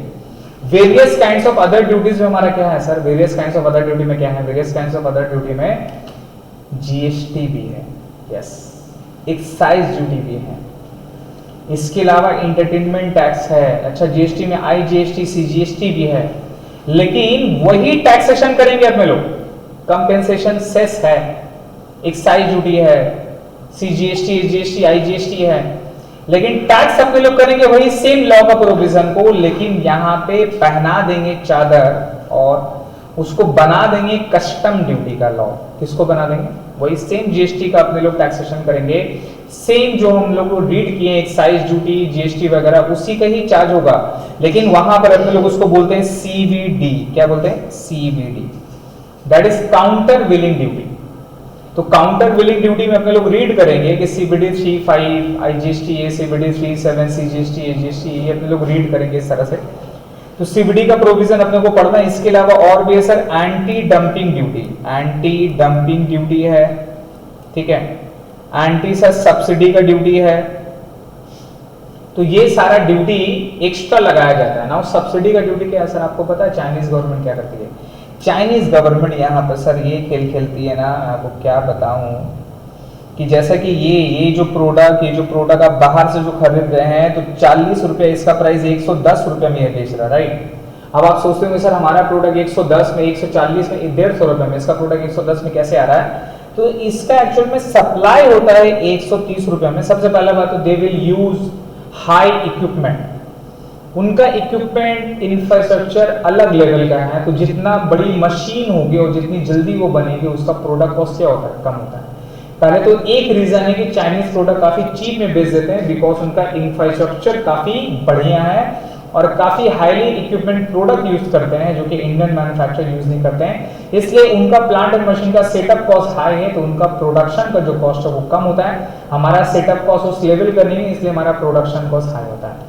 एक रीजन ये। दूसरा रीजन ये है कि चाइनीज गवर्नमेंट यहाँ पे सब्सिडी देती है। क्या देती है? अगर 130 रुपए था ना तो 20 रुपए यहाँ पे चाइनीज गवर्नमेंट सब्सिडी देती है। यहाँ पे चाइनीज गवर्नमेंट यहाँ पे सब्सिडी देती है इनको कि जाओ बेटा बेचो, हिला दो दुनिया को, इंडिया में जाके हिला दो और उसको एकदम कम में बेचो। तो इसीलिए इसका प्राइस घट के कितना रुपए हो जाता है? 110 रुपए। ठीक है, तो ये बहुत सारी कंट्री करती हैं, सब्सिडी वगैरह देती हैं सो दैट वो दूसरे कंट्रीज में प्रोडक्ट को बेचे और उनका फॉरेन करेंसी रिजर्व बढ़े। अब ना यहाँ पर जिस तरह से अगर प्राइस अगर बढ़ गया, प्राइस अगर फिर वो बढ़ गया और धीरे धीरे अगर वो मोनोपोली मार्केट में होगा तो फिर वो प्राइस बढ़ जाएगा। तो जब बढ़ जाता है तो वही गवर्नमेंट जो सब्सिडी देती है फिर उनसे प्रॉफिट लेती है। तो ये स्ट्रैटेजी है थोड़ा एक कंट्री का दूसरे कंट्री में अपना दबदबा बनाने के लिए, दूसरे कंट्री में अपना गुड्स को प्रमोट करके वहां को डिस्ट्रॉय करने के लिए। तो ये भी एक तरह का मेरे हिसाब से एक वॉर है। तो यहाँ पे सबसे बड़ा जो काम था वो हमारा गवर्नमेंट का था, क्योंकि पिछले 10 सालों में कहीं ना कहीं लैक हुआ है रिगार्डिंग इंपोर्ट पे। इन्होंने इंडियन मैन्युफैक्चर को इंप्रूव करना था सो दैट इतना इंप्रूव करते हैं यहाँ पर डेवलप करते हैं कि हमारा चाइनीज जो मार्केट इतना डोमिनेट हो चुका है इंडियन मार्केट पे वो नहीं होना चाहिए था। ठीक है, तो अब बोलते हैं ना सर चिड़िया चुग गई खेत, सम सॉर्ट ऑफ वॉट इस तरह का है, तो अब कुछ कर नहीं सकते हैं। अब अपने लोग हैं, अब देखिए आगे क्या होता है। तो ये रीजन है सर जिसके वजह से अपने लोग को ये सब ड्यूटी वगैरह चार्ज करता है। Now background of custom law में आते हैं सर। बैकग्राउंड क्या है? तो कस्टम ये सबसे पहले ब्रिटिश पीरियड में आया, ये हमारा लॉ नहीं है, ये ब्रिटिश पीरियड में आया। फिर फाइनली अपने लोग ने इसको 3 पार्ट में डिवाइड कर दिया। 3 पार्ट में क्यों? अगर सी साइड से अगर आ रहा है गुड्स तो सी कस्टम एक्ट लगेगा, अगर एयरक्राफ्ट से गुड्स आ रहा है तो एयरक्राफ्ट एक्ट लगेगा, और अगर आप रोडवे से लेकर आ रहे हैं तो लैंड कस्टम एक्ट लगेगा। आजादी से पहले का बात था। ठीक है, नाउ अब आजादी के बाद में अपने ने क्या किया? अपने ने केवल 2 एक्ट यहां पर बनाए। कितना है? 2 एक्ट बनाया। 2 एक्ट क्या है सर? और इंडियन टैरिफ एक्ट था जहां पे टैरिफ वगैरह है। अब ये पूरा हटके हमारा सिर्फ 2 एक्ट थे। एक है इंडियन कस्टम एक्ट 1962, एक तो हमारा ये एक्ट हो गया इंडियन कस्टम एक्ट 1962, और दूसरा जो एक्ट है वो एक्ट है हमारा custom tariff act 1975। Now custom act 1962 क्या है सर? इस चीज को समझिएगा पहले, काफी इंपॉर्टेंट है। कंटेनिंग वेरियस प्रोविजन रिगार्डिंग, तो हमारा जो मेन लॉ का प्रोविजन वर्कशॉप में क्या है सर? इंडियन कस्टम एक्ट है। और जो रेट ऑफ ड्यूटी है, किस गुड्स पे चार्ज करना है, किस गुड्स पे चार्ज नहीं करना है, उसका रेट क्या होगा, प्रोविजन क्या होगा, वो सारा जो ले डाउन किया है सर वो टैरिफ एक्ट में लिखा गया है। वो टैरिफ है, टैरिफ मतलब दैट इज रेट, वो रेट डिफाइन करता है, उसमें प्रोविजन मेंशन नहीं है।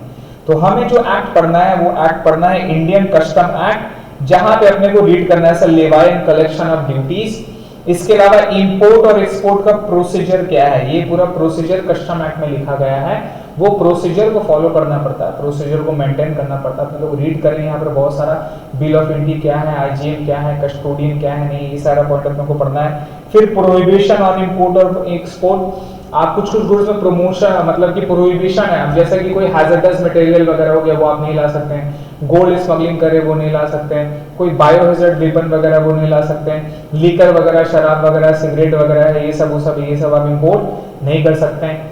तो रिस्ट्रिक्शन है वो अपने लोग प्रोहिबिशन को रीड करेंगे। इसके अलावा अपील डिमांड प्रोविजन है, आप लाएं वो जबरदस्ती का टैक्स कर दिया कस्टम ऑफिसर, झगड़ा कर रहे हैं, ये कर रहे हैं, बात कर रहे हैं, तो कहाँ जाके अपनी बात को रखेंगे, अपील कहाँ करेंगे, नहीं करेंगे, वो सारा चीज मेंशन है, बट वो अपने को पढ़ना नहीं है, हमारा सिलेबस में नहीं है।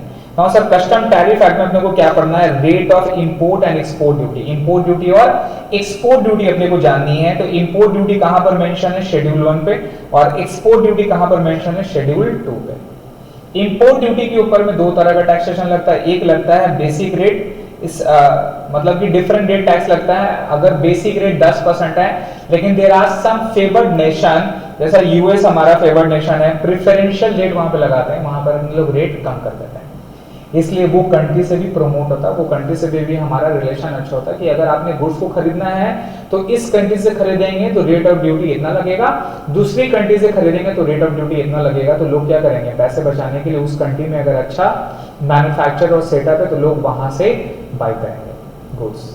क्लियर है? तो प्रेफरेंशियल में यहाँ पर याद रखिएगा, if goods are imported from most favoured nation, अगर गुड्स आपने इंपोर्ट किया है from the most favoured nation से, तो वहां पे ये वाला पॉइंट है। क्लियर है? तो ये हमारा चैप्टर कंप्लीट होता है ना। ऑब्जेक्टिव क्या है, द बेसिक ऑब्जेक्टिव है यहाँ पे protect custom duty, yes, protect sorry domestic industry, domestic industry जो मैन्युफैक्चर है सर उनको बचाना है।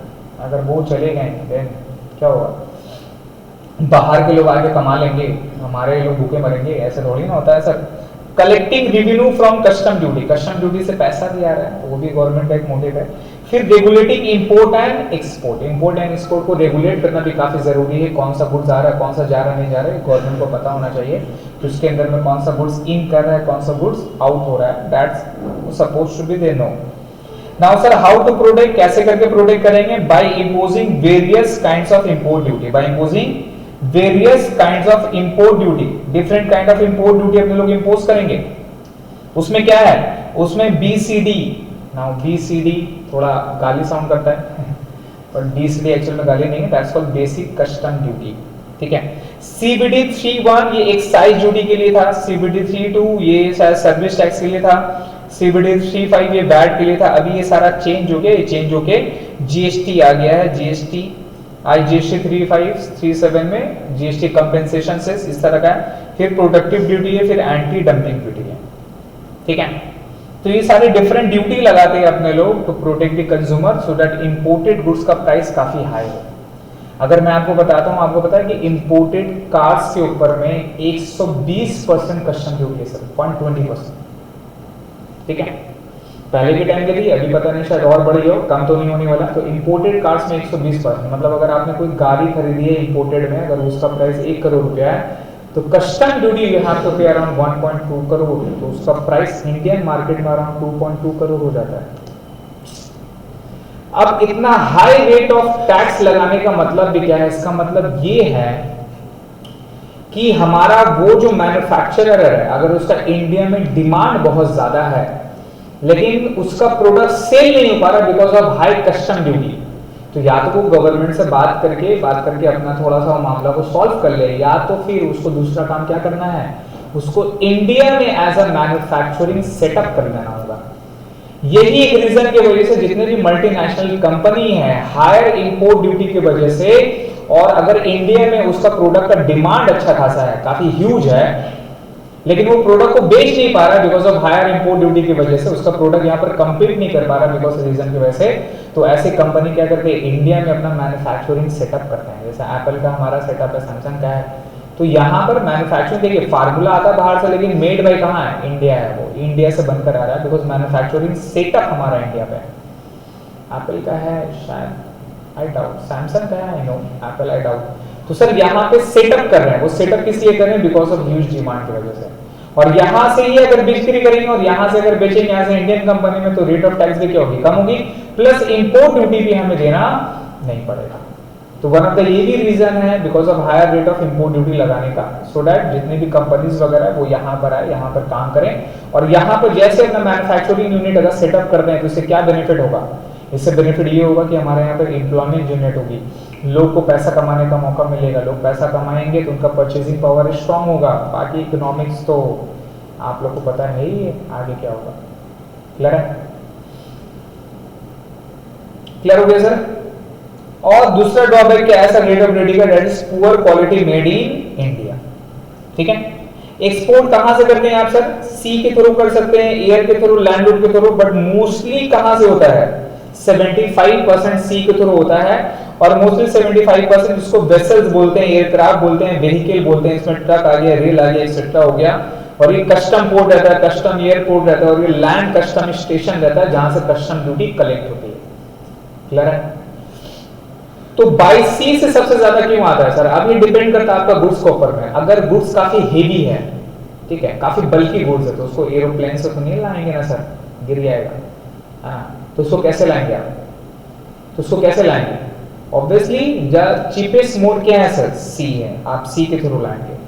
अगर कोई गुड्स है जो काफी कॉस्टली है, काफी मतलब प्रोटेक्शन के तौर पे उसको लाना पड़ेगा, तो आप कहां से लाओगे? बाय एयर से लाओगे। जल्दी लाना है तो एयर से लाओगे।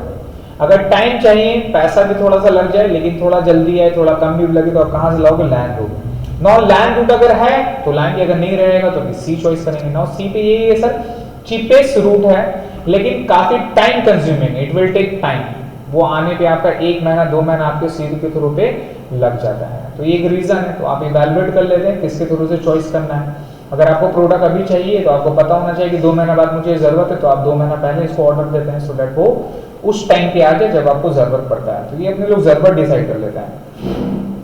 नाउ नेक्स्ट चार्ट में आते हैं सर। नेक्स्ट चार्ट हमारा इंपॉर्टेंट है, बहुत इंपॉर्टेंट है ये हमारा चार्ट, बिकॉज इसमें अपने लोग को पता चलता है कि हमारा इंडिया का एक्चुअल में बॉर्डर कितना है। नाउ इंडिया का बॉर्डर आपको समझ में आता होगा कि जम्मू एंड कश्मीर से लेके हमारा कन्याकुमारी तक का, जो नीचे तक का एकदम from north to south, from east to west जो है वो है। नहीं, एक्चुअल में सिर्फ लैंड सरफेस एरिया नहीं है, ठीक है। हमारा लैंड सरफेस एरिया के अलावा जो सी साइड एरिया है, जो हमारा प्रोटेक्शन में आता है, वो एरिया भी हमारा कवर करता है। तभी तो हमारे जो मछुआरे वगैरह जो है वो कहाँ से लेते हैं? वो सी वगैरह हो गया, ठीक है, वहां से भी तो मछली वगैरह आती है, जो बड़ी बड़ी मछली वगैरह रहते हैं, राइट। तो वहां से कैसे कर पाएंगे जबकि हमारा सी का सरफेस वाला एरिया नहीं है। तो सी का सरफेस वाला एरिया है, तो इस चैप्टर में हम लोग रीड करेंगे कि इंडिया का एक्चुअल में बॉर्डर एरिया क्या है। तो आप देखोगे कि ये हमारा मुंबई कस्टम पोर्ट है। अब मुंबई कस्टम पोर्ट से 12 नॉटिकल माइल्स, इसको एनएम बोलते हैं, ठीक है, 12 नॉटिकल माइल्स, और 1 नॉटिकल माइल्स इक्वल टू होता है sir 1.853 kilometre. Now sir 1.853 kilometre equal to per nautical mile होता है। क्लियर है? तो 1 nautical mile equal to 1.853 kilometre होता है, और वो बोलता है कि 12 नॉटिकल माइल हमारा टेरिटोरियल वाटर ऑफ इंडिया है, ठीक है, टेरिटोरियल वाटर ऑफ इंडिया है। क्या है टेरिटोरियल वाटर ऑफ इंडिया? ये अपने लोग रीड करेंगे। ये हमारा टेरिटोरियल वाटर ऑफ इंडिया है। फिर बोलता है कि अपने लोग लैंड सरफेस एरिया से अगर 24 नॉटिकल माइल जाएंगे तो वो है Indian custom water. Indian custom water, ये हमारा जुरिडिक्शन है कस्टम का, मतलब हमारे कस्टम ऑफिसर इस रेंज तक का वर्क करेंगे, मतलब उसको प्रोटेक्ट करेंगे, है ना। अब इसको प्रोटेक्ट करने का जिम्मेदारी क्यों है सर? कोई रॉकेट लॉन्चर वगैरह लेके आ गया, है ना, कोई आपका कोई सी वगैरह अटैक करने के लिए आ गया, तो प्रोटेक्ट कैसे करेंगे? प्रोटेक्ट तो करना पड़ेगा ना सर। तो प्रोटेक्शन के लिए हमारे पास में कस्टम ऑफिसर में sir navy officer, aircraft officer, even जो लैंड पे जो बॉर्डर एरिया पे आपका बीएसएफ रहते हैं, सोल्जर्स वगैरह रहते हैं, they will protect our nation from the surrounding spaces. समझ में आ रहा है? तो नेवी का रोल है हमारे सी साइड को प्रोटेक्ट करना। हमने देखा होगा कि नेवी में बहुत सारे सी साइड में ये लोग भी रहते हैं जिसको अपने लोग बोलते हैं पायरेट्स, है ना। एक तो थीप होता है, और जो सी साइड में जो चोरी वगैरह करता है उसको अपने लोग पायरेट्स बोलते हैं। पायरेट्स बेसिकली क्या करते हैं सर? जितना भी सी साइड वगैरह में कुछ भी व्हीकल वगैरह जाता है उसको अटैक कर लेते हैं, अटैक करके लूट लेते हैं, सब लोग को मार देते हैं, और फिर उनका एक अलग जगह वगैरह है, पता नहीं कोई आइलैंड वगैरह पे वो लोग छुप जाते हैं, या फिर कोई सिटी एरिया में घूमते हैं, आपको पता भी नहीं चलेगा। तो वो सर पायरेट्स होते हैं, तो उनसे भी बचाना उनका काम है। तो बेसिकली हमारा एरिया क्या है सर? लैंड सरफेस एरिया से 12 नॉटिकल माइल तक का हमारा इंडियन कस्टम वाटर है। यहां तक का कस्टम ऑफिसर का जुरिडिक्शन है। टेरिटोरियल वाटर का मतलब होता है सर ये यहां से अगर बाहर गया गुड्स तो उसको एक्सपोर्ट मान लेते हैं, और यहां तक जैसे इंटर आया ना तो उसको पूछना पड़ेगा, परमिशन लेना पड़ेगा कि साहब हम आए इंटर करें। तो जैसे ही आप यहां तक आए इश्यूज नहीं है, जैसे यहां से अगर आपने इंटर किया ना तो कस्टम ऑफिसर आपको वार्निंग देगा कि किस पर्पज से आ रहे हैं, किस लिए आ रहे हैं, क्या रीजन है बताइए। अगर आपने प्रॉपर रीजन नहीं दिया, प्रॉपर नहीं बताया तो आपको शूट कर दिया जाएगा अगर सस्पिशियस हुआ तो, या फिर आपको जेल वगैरह में डाल दिया जाएगा। तो यहाँ पर जो भी गुड्स वगैरह आता है उसको परमिशन लेना पड़ती है from the Indian custom officer से कि साहब हम आए, प्रॉपर डॉक्यूमेंट देना पड़ता है, आईजीएम का डॉक्यूमेंट, बिल ऑफ एंट्री वगैरह बहुत सारा शिप वगैरह का डॉक्यूमेंटेशन होती है, वो देनी पड़ेगी तभी वो इंटर करने देता है। और ये सिर्फ सी के साइड में नहीं है, सिर्फ सी नहीं है सर, इसका पूरा सरफेस एरिया अगर आप ऊपर करोगे ना तो जो एयर का जो साइड है, जो एयर सेम एरिया पे, मान लो कि ये हमारा जो एरिया है, ये जो एरिया है, यही एरिया का सराउंडिंग जो एयर स्पेस है, वहां पर भी विदाउट कोई भी एयरक्राफ्ट, विदाउट इंडियन आपका गवर्नमेंट का परमिशन के बगैर, इंडियन एयरक्राफ्ट ऑफिसर जो रहती है एयरपोर्ट के, वहां भी जो ऑफिसर वगैरह रहते हैं उनके परमिशन के बगैर वो हमारे सरफेस एरिया से जा भी नहीं सकते, है ना, प्रोटेक्ट नहीं करेंगे। अगर कोई ऐसे ही छोड़ दिया खुला करके, कोई भी आएगा बम गिरा के चल जाएगा, क्या होगा? हाँ, तो ऐसे नहीं है, कोई भी अगर यहाँ पर आएगा, अगर इंडिया का जो सरफेस एरिया है सी के अलावा में एयर का जो सरफेस एरिया, वहां पर भी अगर वो इंटर करता है तो दे नीड परमिशन, अदरवाइज अपने लोग उसको बम वगैरह से उड़ा देते हैं। हाँ, आपको पता है यूएस में क्या हुआ था, है ना? तो सर वो उनका डिफेंस मैकेनिज्म का प्रॉब्लम है इसलिए ऐसा हो गया, तो ऐसा थोड़ी ना होता है, कोई भी कंट्री में किसी घुस के उड़ा देगा आपको पता नहीं चलेगा क्या, है ना? तो वो तो फेलियर है ही, ये किया है जो अलग मसला है वो अलग बात है, लेकिन वो तो फेलियर है। तो उस तरह का फेलियर ना हो जाए इसलिए अपने लोग इस तरह से प्रोटेक्शन करते हैं कि भाई यहाँ पर अगर आपने इंटर करना है तो मेरे से परमिशन लेना है। तो जितना भी जो एयरक्राफ्ट वगैरह है ना, आपने सर कोई एरोप्लेन खरीद लिया, कोई आपने प्राइवेट जेट ले लिया, उसको अपने मर्जी से उड़ा रहे हैं, यहाँ जा रहे हैं, उधर जा रहे हैं, इधर उधर जा रहे हैं, जहां मर्जी आ रहे जा रहे हैं, ऐसे जा सकते हैं क्या? नहीं, रूल्स एंड रेगुलेशन होता है, ऐसे नहीं आप किसी भी कंट्री के ऊपर में चढ़ जाएंगे, नहीं ऐसे नहीं कर सकते आप। सीरिया में चले गए आप क्या होगा? खत्म। अभी अफगानिस्तान में मत जाइएगा, प्रॉब्लम, समझ रहे सर? तो ये सारा चीज है, ये सारा प्रॉब्लम। तो इसको अपने लोग इंडिया का बॉर्डर लाइन बोलते हैं, apart from land side area में। इसके अलावा सर मेरीटाइम जोन एक्ट भी एक हमारा एक्ट है, मेरीटाइम जोन एक्ट बोला जाता है, जहां पर जो मेरीटाइम है, मतलब जो हमारे नेवी ऑफिसर हैं उन लोग का एक्ट वहां पे फॉलो होता है। उसके हिसाब से 200 नॉटिकल माइल को बोला जाता है sir effective areas of India. अब 200 नॉटिकल माइल में क्या होता है सर, बहुत सारा ऑयल रिग्स वगैरह होता है, जहां पर कंटिनेंटल शेल्फ वगैरह होते हैं, ऑयल रिग्स जहां से ऑयल वगैरह निकाला जाता है। तो अगर वहां पर है हमारा देश में तो 200 नॉटिकल माइल तक का हमारा लैंड सी सरफेस एरिया है, सी एरियाज है as per Indian maritime zone है। लेकिन इंडियन कस्टम एक्ट के हिसाब से जो हमारा मैक्सिमम सी साइड एरिया है वो है 24 नॉटिकल माइल, यहीं तक का कस्टम ऑफिसर का बैरियर है, यहीं तक जा सकता है वो, उससे ज्यादा वो नहीं जाएगा। क्लियर है? तो sir significance of territorial water of India, it is relevant to determine import and export. मैंने आपको बताया इस मतलब 12 nautical mile from the land surface area से जैसे इन किए तो वो इंपोर्ट हो गया, जैसे आउट किए तो क्या हो जाएगा? एक्सपोर्ट हो जाएगा। नाउ सर अगर टेरिटोरियल वाटर ऑफ इंडिया के बाहर में अगर कोई शिप शंक कर गया, शंक का मतलब अगर डूब गया आपका टाइटैनिक की तरह अगर वो डूब गया तो उसको क्या बोलेंगे? एक्सपोर्ट नहीं बोलेंगे, बिकॉज वो अभी तक हमारे देश से, मतलब अगर इंपोर्ट नहीं बोलेंगे बिकॉज अभी तक हमारे वो देश के अंदर पे नहीं आया। Significance of Indian custom water, क्या मतलब होता है? Custom officer can exercise their power with in Indian custom water beyond TWI also. जो टेरिटोरियल वाटर में कस्टम का इंपोर्ट एक्सपोर्ट डिसाइड होता है, साहब हम आ जाएं, लेकिन जैसे ही कस्टम ऑफिसर का रेंज क्या है, वो रेंज है इंडियन कस्टम वाटर में। Now significance of exclusive economic zone, exclusive economic zone बोलते हैं सर जहां पे relevant in case of oil lease वगैरह रहता है, एरिया जहां पर कंटिनेंटल शेल्फ वगैरह रहते हैं, ऑयल लीज जहां पे लोकेट वगैरह रहते हैं, shall be treated as part of India as per maritime zone act.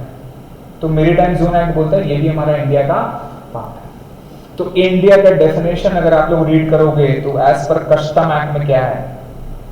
Custom act में बोलता है sir land part including Jammu and Kashmir, अभी तो इंक्लूड है ही, कोई प्रॉब्लम अब नहीं रहा। दूसरा sir territorial water of India जो कि 12 नॉटिकल माइल है from the whole surface area, sea area जहां पे हमारा वहां तक का एरिया, जिसको अपने लोग बोलते हैं एयर स्पेस एरिया भी, सरफेस एरिया भी और सी बेड एरिया भी, सॉइल एरिया वगैरह जो है देखिए सब लेके। मैरीटाइम जोन के हिसाब से सर पार्ट ऑफ इंडिया क्या है 1200 नॉटिकल माइल, ये हमारा पार्ट ऑफ इंडिया कहलाता है एज पर मैरीटाइम जोन एक्ट के हिसाब से। ठीक है, नाउ सर चार्ट नंबर 3 को अपने लोग देखते हैं, ये काफी इंपॉर्टेंट चार्ट है। ठीक है, तो अपने लोग चार्ट नंबर 3 तक ही करेंगे। नाउ चार्ट नंबर 3 क्या है, अब यहाँ पे ना सर प्रोसेस बताया, चार्ट नंबर 2 तक आए हो आपको क्लियर हो गया होगा, कस्टम में अपने लोग पूरे इन डेप्थ में हम घुस रहे हैं, आप समझ रहे हैं। नाउ सर चार्ट नंबर 3 क्या है, चार्ट नंबर 3 में प्रोसेस बताया किस तरह से आप इंपोर्ट एक्सपोर्ट करते हैं नहीं करते हैं, क्या डॉक्यूमेंट लगेगा नहीं लगेगा, वो चार्ट नंबर 3 में हम लोग देखते हैं। नाउ सबसे पहले सर क्या है meaning of some technical terms में क्या है import export code. Now this is one of the most important document that we need to take before doing import and export. जिस तरह से सेल परचेस करने के लिए आपको जीएसटी की जरूरत होती है, उस तरह से इंपोर्ट एक्सपोर्ट करने के लिए इंपोर्ट एक्सपोर्ट लाइसेंस लेना पड़ता है। वो इंपोर्ट एक्सपोर्ट लाइसेंस का मतलब होता है import export code, IEC number आपको अप्लाई करना पड़ता है। ठीक है, काफी इजी है, ये डीजीएफटी में आपको मिल जाएगा, director general of foreign trade. ठीक है, डीजीएफटी का साइट है, वहां साइट से जाकर आप आईसी कोड के लिए अप्लाई कर सकते हैं और 1 वीक के अंदर में तुरंत आपके अंदर में वो IC code number with certificate आपके पास आ जाएगा। पेमेंट ऑफ ₹250 कर लेने के बाद में ऑनलाइन है, आराम से कर सकते हैं। तो ये रेफरेंस नंबर है फॉर इंपोर्ट और एक्सपोर्ट करने के लिए, और ये रजिस्ट्रेशन नंबर है, 10 डिजिट का नंबर होता है, उसी नंबर के थ्रू में आप इंपोर्ट एक्सपोर्ट कर सकते हैं। इस प्रोसेस को आप समझिएगा, तो इस प्रोसेस को क्या बोलते हैं सर, एक्सपोर्टर का प्रीमाइसेस है। एक्सपोर्टर को सबसे पहले क्या मिलेगा, हम लोग ऑर्डर देंगे कि भाई साहब ये सामान चाहिए नहीं चाहिए, एक्सपोर्टर वो ऑर्डर को रिसीव करेगा, ऑर्डर को रिसीव करके फिर उसको पैसा का प्रॉब्लम होता है। अब यहाँ पे ना सर, यहाँ पे प्रॉब्लम है इंपोर्ट एक्सपोर्ट करने में कि अगला बैठा हुआ वहां, हम बैठे हैं यहाँ पे, किस तरह से वर्क होगा, अगला बैठा वहां पे, हम यहाँ पे हैं, कैसे काम होगा सर। आप गुड्स तो उनसे ऑर्डर दे दिए, लेकिन अगर वो भेजने टाइम में कोई दूसरा प्रोडक्ट अगर आपको भेज दिया तो, या कोई खराब प्रोडक्ट आपको भेज दिया तो, है ना, या कुछ सेकेंड हैंड प्रोडक्ट आपको भेज दिया तो आप क्या कर लेंगे। एक ये प्रॉब्लम है इंपोर्टर के साइड से। दूसरा एक्सपोर्टर के साइड से क्या प्रॉब्लम है कि आप गुड्स तो भेज दिए लेकिन वो पूरा पेमेंट नहीं करेगा तो क्या होगा, तो भी प्रॉब्लम है। तो एक्सपोर्टर प्रॉब्लम लेने के लिए क्या करता है सर, पूरा का पूरा पैसा एडवांस में मांग लेता है, लेकिन इंपोर्टर नहीं देगा। अगर पूरा एडवांस में नहीं होगा, माल दिया है तो अपना हाथ इतना लंबा थोड़ी ना है कि एक काम के लिए यूएस में जाके उससे पैसा लेके चले, अनटिल काफी ह्यूज मनी रहा तब, तो ये प्रॉब्लम है।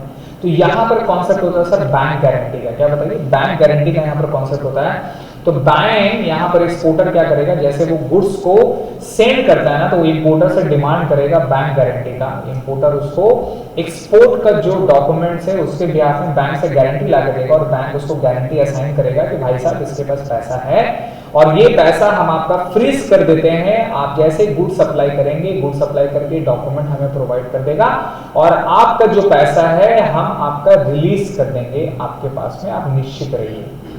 तो ये एक सुविधा दे देने से एक्सपोर्टर संतुष्ट हो गया, हाँ भाई मेरे को मेरा पैसा मिल जाता है। अभी ऑनलाइन ट्रांजेक्शन में जैसा कि मैंने देखा अलीबाबा बोलकर ऐप है, तो उसमें आप बाहर से भी सामान खरीद सकते हैं और वो मनी जो पेमेंट की जिम्मेदारी है वो अलीबाबा की जिम्मेदारी है, तो वो पेमेंट वगैरह रिलीज कर देते हैं, तो पैसे वगैरह पे चोरी वगैरह नहीं होने का काम है। तो ऑनलाइन आप बाहर से भी इंपोर्ट कर सकते हैं वाया अलीबाबा ऐप के थ्रू। ठीक है, तो सर ये हमारा पूरा मामला हो गया। एक्सपोर्टर को भाई साहब ऑर्डर दे दिया, अब एक्सपोर्टर क्या करेगा, अपना ऑर्डर लेके कस्टम पोर्ट में जाएगा, कस्टम पोर्ट में वहां पे चढ़ा देगा गुड्स को एक्सपोर्ट करने के लिए। ये जैसे कस्टम ड्यूटी में आया, अब ये फ्रेट वगैरह पेमेंट करेगा, लेकिन वो फ्रेट देगा वो, लेकिन पेमेंट कौन करेगा, पेमेंट करेगा पार्टी। वो क्लाइंट से पैसा ले लिया, नाउ कस्टम में अब ये शिप में चढ़ा देगा। एक्चुअली में शिप है, काफी गंदा ड्राइंग है, ठीक है, ये शिप है, तो शिप में मैं that's called vessel, sorry vessel में मेरा चढ़ा दिया। अब ये वेसल में कुछ चढ़ा गया, अब वो रवाना हो जाएगा हमारा इंपोर्ट करने के लिए इंडिया में आने के लिए। क्लियर है। नाउ सर इसको जो प्राइस है ना, ये प्राइस को बोलते हैं सर एफओबी वैल्यू। कौन सा वैल्यू, इसको बोलते हैं सर एफओबी वैल्यू। क्लियर है? एफओबी का मतलब होता है sir free on board value. इस वैल्यू का मतलब क्या है कि जितना भी एक्सपोर्टर का सेल प्राइस था, गुड्स का प्राइस था, including all the charges, packing charges, delivery charges, commission, brokerage, delivery charges के अलावा लोडिंग अनलोडिंग, लोड करना, फिर उसके बाद में वेसल में ले आके अनलोड करना, कैरिंग चार्जेस वगैरह, जितना भी चार्जेस है वो सारा इंक्लूड हो जाएगा। और वो इंक्लूड होके जो मेरा प्राइस आता है उसको बोलते हैं free on board value, that is FOB value. कौन सा वैल्यू सर? FOB value. इसके अलावा all expenses up to this point will be included in FOB value, including loading charges. ठीक है, इस वैल्यू को बोलते हैं एफओबी वैल्यू। इन शॉर्ट में बोलते हैं इसको value at the origin point. Origin का पॉइंट में जो वैल्यू उसको एफओबी वैल्यू बोलता है। नाउ एफओबी वैल्यू हमारा हो जाने के बाद यहां दो कॉस्ट और ऐड होता है। वो ऐड होता है कॉस्ट ऑफ ट्रांसपोर्ट। क्या ऐड होता है सर? वो ऐड होता है, देखिए यहां पर लिखा हुआ है कॉस्ट ऑफ ट्रांसपोर्ट। ठीक है, तो एक तो ऐड होगा सर कॉस्ट ऑफ ट्रांसपोर्ट, यहां पे कॉस्ट ऑफ ट्रांसपोर्ट ऐड हो जाएगा, और दूसरा ऐड होगा कॉस्ट ऑफ इंश्योरेंस। क्लियर है? क्योंकि गुड्स सर आप भेज रहे हो, राइट, और सी का मामला है, वेव्स आती हैं, पायरेट्स का मामला है, बहुत सारा इश्यूज है, मौसम खराब ये खराब है तो आपका सामान डूब सकता है। तो अपने लोग क्या करते हैं, मैंडेटरी है ये, फ्रेट तो आपको देना है वेसल्स का, इसके अलावा इंश्योरेंस मैंडेटरी है यहाँ पे इंश्योरेंस कराने के लिए, सो दैट अगर गुड्स वगैरह अगर संक हो जाए, अगर डूब जाए, पायरेट्स वगैरह चोरी कर ले तो इंश्योरेंस कंपनी आपको पैसा देते हैं। तो इसको ऐड कर देने के बाद जो वैल्यू आता है उसको बोलते हैं CIF value. Now CIF value क्या है sir? Expenses up to this point will be included in CIF value. तो सीआईएफ वैल्यू बेसिकली क्या है sir? FOB value plus cost of transport plus cost of insurance. ठीक है, now CIF value is excluding unloading, और ये charges include नहीं है, ये चार्जेस मेरा इंक्लूड नहीं है। क्लियर है? तो अब ये जो वैल्यू सीआईएफ वैल्यू है, इसी वैल्यू के ऊपर में हमारा कस्टम ड्यूटी चार्ज होता है। तो हमारा यहां पर सर मुंबई कस्टम पोर्ट में आ गया, मुंबई कस्टम पोर्ट में ये मेरा आ गया। अब यहां पे एसएससी क्या करेगा, ये सीआईएफ वैल्यू के ऊपर में एसएससी को कस्टम ड्यूटी देना पड़ेगा। क्लियर है? कस्टम ड्यूटी के लिए यहां पर इंपॉर्टेंट डॉक्यूमेंट है सर बिल ऑफ एंट्री। अपने लोग बिल ऑफ एंट्री पढ़ेंगे। बिल ऑफ एंट्री वो वहां पे फाइल करेगा, बिल ऑफ एंट्री दिखाएगा कि साहब ये मेरा गुड्स है, ये मेरा प्रूफ है, आप देखो।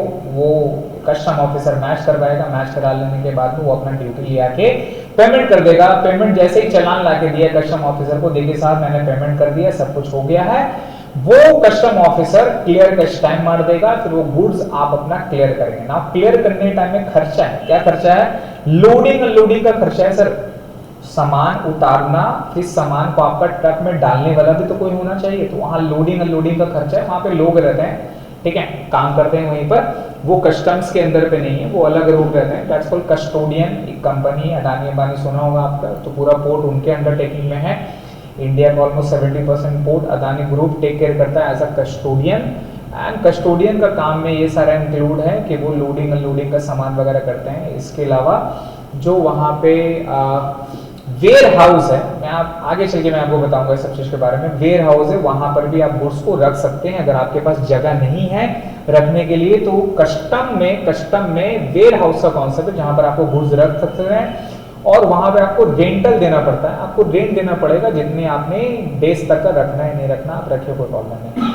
और टैक्स भी तब तक लगेगा जब आप गुड्स को अपना घर पे लेके जाना चाहते हैं। सपोज आपने एक बार में पूरा अच्छा सा गुड मंगा लिया, ठीक है, लेकिन आपके पास जगह नहीं है रखने के लिए, आपको सस्ता में मिल जाता बाहर में, आपने एक बार में बल्क में उठा लिया, आपने उठा के रख लिया, रखने की आपके पास जगह नहीं है तो आप कस्टम में रख लिए, वहां पर आप रेंट दें, और रेंट देने के साथ प्रोटेक्शन का जिम्मेदारी वहां पर है। आपको ड्यूटी भी देना नहीं पड़ेगा। आप जितना गुड्स लेंगे, लेके अपने घर में जाएंगे उतना टैक्स दीजिए, फिर जाइए, फिर लेके जाइए, फिर उतना टैक्स दिए, प्लस जो कस्टम का जो चार्जेस था वेयर हाउस का, वो चार्जेस आपको देना होगा, वो देके क्लियर करवा लीजिए।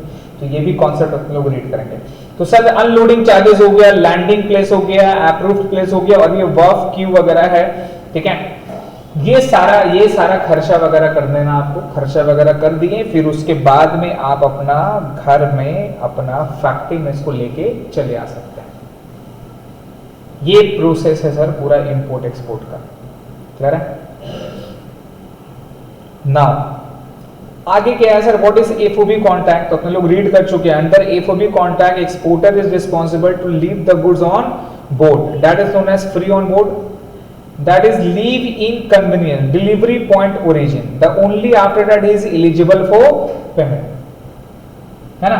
वो जैसे ही चढ़ाएगा तभी एक्सपोर्टर को पेमेंट रिलीज करते हैं अपने लोग, हाँ भाई पैसा चढ़ा दिया, चलो अब पैसा दे दो आप। In such contract cost of transport and cost of insurance from foreign port to Indian port, तो origin port to destination port is borne by the importer. Obviously cost of transport और कॉस्ट ऑफ इंश्योरेंस का खर्चा जो रहेगा वो born कौन करेगा, वो बॉर्न इंपोर्टर करता है, एक्सपोर्टर थोड़ी ना पैसा देगा भाई ट्रांसपोर्ट का, वो तो ऑब्वियसली बायर देता है। आप अगर कोई भी सामान खरीदने के लिए जाओगे तो उसमें जो टैक्स है, जो कैरिंग चार्जेस वगैरह, वो कौन देगा, आप दोगे ना, सेलर थोड़ी ना देगा, भैया देखो जहां लेके जाना जा, मैं क्यों दूंगा। तो ये रीजन है। सीआई वैल्यू का ऐसा, CI value that is FOB value, क्या बोल सकते हैं इसको, FOB value plus cost of transport plus cost of insurance, इसको अपने लोग सर सीआई वैल्यू बोलते हैं। क्लियर है। अब सीआई वैल्यू में याद रखिएगा लैंडिंग चार्जेस, मतलब लैंड हो जाने के बाद जो खर्चा है वो खर्चा इंक्लूड नहीं होगा, वो खर्चा इंक्लूड नहीं होगा। तो यहां पर समझ जाइए सर, अवेल दी एक्सपोर्ट बेनिफिट। नाउ एक्सपोर्ट में क्या बेनिफिट है, एक्सपोर्ट का बेनिफिट मैंने आपको बताया, एक्सपोर्ट के टाइम में जो आप टैक्स दोगे वो आपको वापस मिल जाएगा, प्रोवाइडेड दो चीज, क्या, goods must be exported, export होना चाहिए। एक्सपोर्ट का मतलब जो टेरिटोरियल वाटर ऑफ इंडिया है उसको ये क्रॉस करना चाहिए, अगर वो क्रॉस कर गया तब उसको एक्सपोर्ट बोलते हैं लोग। फिर उसके बाद payment must be receive in foreign currency, payment जो इंडियन आप रिसीव करोगे एक्सपोर्टर से, मतलब जो इंपोर्ट किया उससे जो आप पैसा लोगे वो फॉरेन करेंसी में आना चाहिए, तब आपको एक्सपोर्ट का बेनिफिट मिलता है। क्लियर है। In the case of FOB contract, तो एफओबी कॉन्ट्रैक्ट में यहां पर ये वाला वर्ड बोला कि एक्सपोर्ट का बेनिफिट कब मिलेगा, नहीं मिलेगा जब अगर गुड्स डूब गया, आपका संक हो गया टेरिटोरियल वाटर ऑफ इंडिया में, मतलब इंडियन का आपने एक्सपोर्ट कर रहे हैं और टेरिटोरियल वाटर ऑफ इंडिया के अंदर में अगर आपका गुड्स को डूब गया, मतलब इस साइड में यहां पे अगर आपका गुड्स संक हो गया तो एक्सपोर्ट नहीं हुआ ना सर, है ना। वो एक्सपोर्ट हुआ क्या, नहीं हुआ। पेमेंट आपको मिल गया लेकिन वो एक्सपोर्ट हुआ क्या, एक्सपोर्ट नहीं हुआ सर, तो वहां एक्सपोर्ट बेनिफिट नहीं मिलेगा। एक्सपोर्ट कब होगा, जब टेरिटोरियल वाटर को क्रॉस कर गया और प्लस फॉरेन करेंसी में पैसा है, तब उसको अपने लोग एक्सपोर्ट बोलते हैं, तब आपको एक्सपोर्ट का बेनिफिट मिलेगा, अदरवाइज बेनिफिट नहीं मिलेगा।